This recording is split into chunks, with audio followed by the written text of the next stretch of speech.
ciidankani waxa uu ahaa 2007 bishii lixaad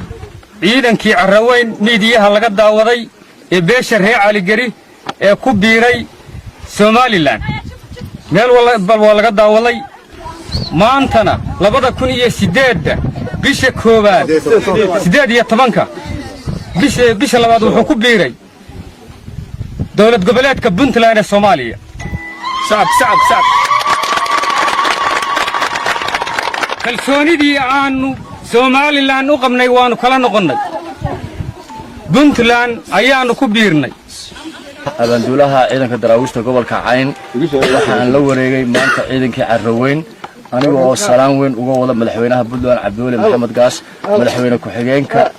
Cabdixakiin Xaaji Cumar Camay oo dhaweynaya waan idin sugaynay war farxad la tahay hadal badan ma hadli karaba farxad daraadeed فرحات marka waxaan leeyahay waad mahadsantiin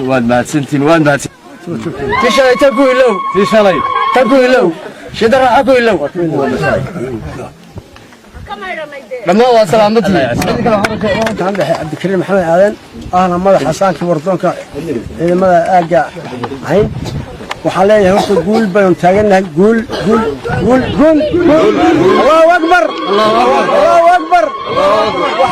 sidoo kale waxa halkaasi ka hadlay qaar ka mid ah xildhibaanada Puntland oo ka soo jeeda deegaanada Buuhoodle isla markaana mudooyinka u dambeeyay ku sugnaa gobolka Cayn. Wasalaatu wasalaamu ala rasuulillah.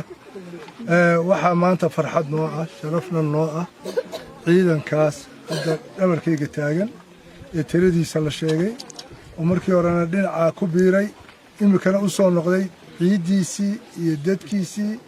iyo dawladdiisii isagoo gacantiisa ku dhistay ayaa farxad noo ah waa soo dhaweynaynaa waxaan leenahay ku soo dhawaada isla ciidiinii iyo isla magaaladiinii ku soo dhawaada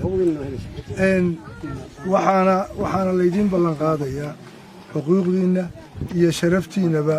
inaad heshaan wasaacada dawladda Puntland wixii idinkaga luma ninkaad kala xisaabtamaysaan waa isaga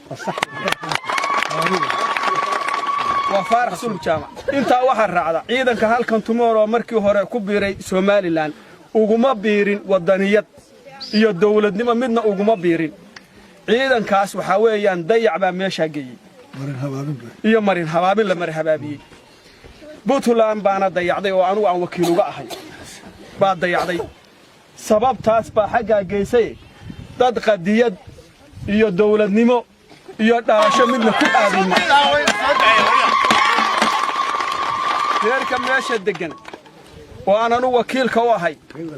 وحلقوا يقانا هلجن يا مجاهدنمو يا وطنيات دلكود يدين تود بين الدفاع عن عام بكواهاي لو ما أقولين عدسان شعنان تاريخنا أمير هاي تاتك حوجا وحاج جاري وسخ بقى جاري وسخ ذا وكملنا دمان تنتنو ترى لين هاي waxaan kala u sheegayaa xuquuqdii ciidanka maxaad lanqaasay maamulka Soomaaliland maalin walba ku soo duulaya gobolka Cayn iyo Sool inuu rag leeyahay baan u sheegayaa waxaan kala u sheegayaa nimanka dhulbahante ee taageeraya raacsan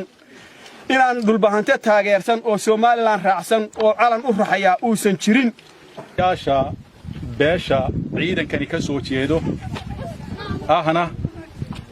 odayaasha deegaanka magaalada Caraweyn maanta ay tahay bisha labaad 2018 ay 11 tahay waxaanu taageero u muujinaynaa awalan dawladda federaalka Soomaaliya waxaanuna leenahay soo dhawaada mar labaad waxaanu ku wareejinay ciidamadii ka tirsanaa beesha tan oo markii hore ku biiray Somaliland si aan tashi lahayn ugu biiray ka daba tagnay darteed waxaanu ugu soo celinay wadankooda xaqiiqada ah oo Puntland